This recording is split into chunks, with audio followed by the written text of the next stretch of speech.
তোমার বয়স 16 থেকে 25 বছর কি? যদি তুমি এখনো সময় নষ্ট করে যাচ্ছ, তাহলে সময় এসেছে থামার। কারণ আজকের তুমি যেটা বেছে নেবে, সেটাই তোমার আগামীকালকে তৈরি করবে।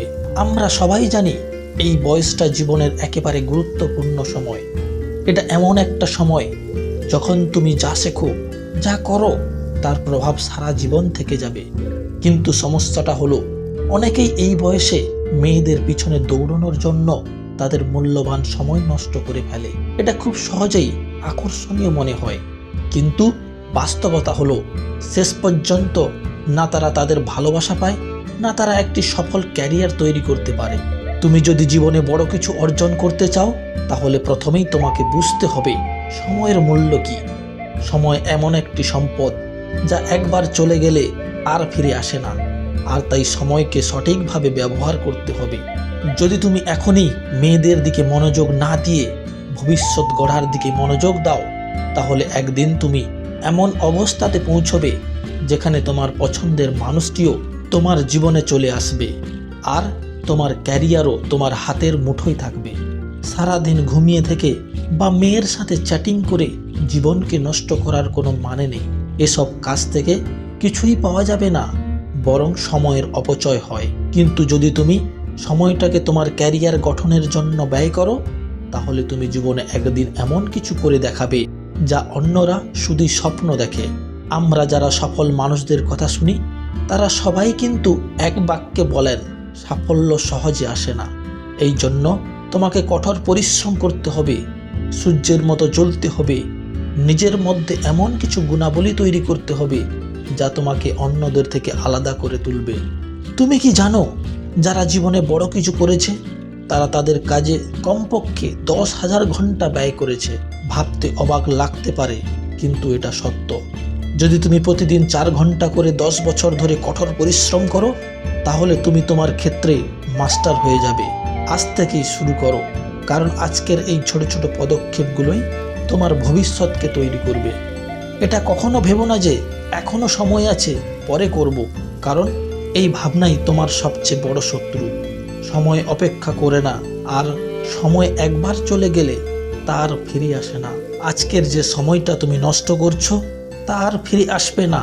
তাই যত তাড়াতাড়ি সম্ভব এই ভাবনা থেকে বেরিয়ে এসে তোমার লক্ষ্যের দিকে মনোযোগ দাও। তুমি যদি এখন থেকে কঠোর পরিশ্রম করো, তাহলে তোমার ভবিষ্যৎ এমন একটি স্থানে পৌঁছবে যেখানে তোমার জন্য সমস্ত দরজা খুলে যাবে। আজ থেকে 5 বছর পর তারা জানতে চাইবে তুমি কি কাজ করো, তুমি কত টাকা উপার্জন করো। সেই প্রশ্নের উত্তর দিতে পারবে কি? এটা তোমার এখনকার কাজের উপর নির্ভর করছে।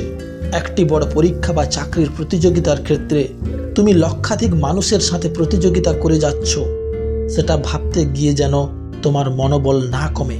তুমি নিজেকে বলো, এই লক্ষ মানুষের ভালো হোক বা খারাপ হোক, আমাকে এই পরীক্ষায় উত্তীর্ণ হওয়া থেকে কেউ আটকাতে পারবে না। কঠোর পরিশ্রম, সঠিক সময় ব্যবস্থাপনা এবং আত্মবিশ্বাস, এই 3টি গুণ তোমাকে জীবনে সফল হতে সাহায্য করবে। এটা মনে রেখো, তোমার জন্য কোনো কিছুই অসম্ভব নয়। তুমি যদি সত্যিই চাও, তাহলে কোনো শক্তি তোমাকে তোমার লক্ষ্যে পৌঁছতে বাধা দিতে পারবে না। যাদের অনেক খারাপ পরিস্থিতি থাকেও, তারাও কিন্তু তাদের কাজ বা পড়াশোনায় সময় দেয়। তাদের ভবিষ্যৎ উজ্জ্বল হয়, কারণ তারা জানে যে কঠোর পরিশ্রমে কোনো বিকল্প নেই। জীবনে 10 বার কিংবা 100 বার ব্যর্থ হলেও কখনো থেমো না। চেষ্টা করো, পরিশ্রম করো এবং এমন কিছু করে দেখাও যাতে দুনিয়া তোমার নামেই পরিচিত হয়। জীবন যত কঠিন হবে, তুমি ততই শক্তিশালী হবে, আর তোমার জীবন ততই সহজ মনে হবে। আজ থেকেই শুরু করো, তোমার লক্ষ্যের দিকে এগিয়ে যাও, কারণ আজকের সিদ্ধান্তই তোমার ভবিষ্যৎ তৈরি করবে। তুমি কি এখনো সময় নষ্ট করবে, নাকি নিজের ভবিষ্যৎ গড়ার জন্য কঠোর পরিশ্রম শুরু করবে? সিদ্ধান্ত তোমার। কিন্তু মনে রেখো, আজকে তোমার পরিশ্রমই তোমার আগামীকালকে তৈরি করবে। এই কথাগুলি একবার চিন্তা করো, মনে করো এবং এর উপর ভিত্তি করে তোমার সিদ্ধান্ত নাও। এখনো সময় আছে, তোমার ভবিষ্যৎ এখনো তোমার হাতেই। বন্ধুরা, এই ভিডিওটি যদি ভালো লেগে থাকে তাহলে লাইক করবেন, শেয়ার করবেন এবং আমার চ্যানেলটিকে সাবস্ক্রাইব করে পাশে থাকবেন।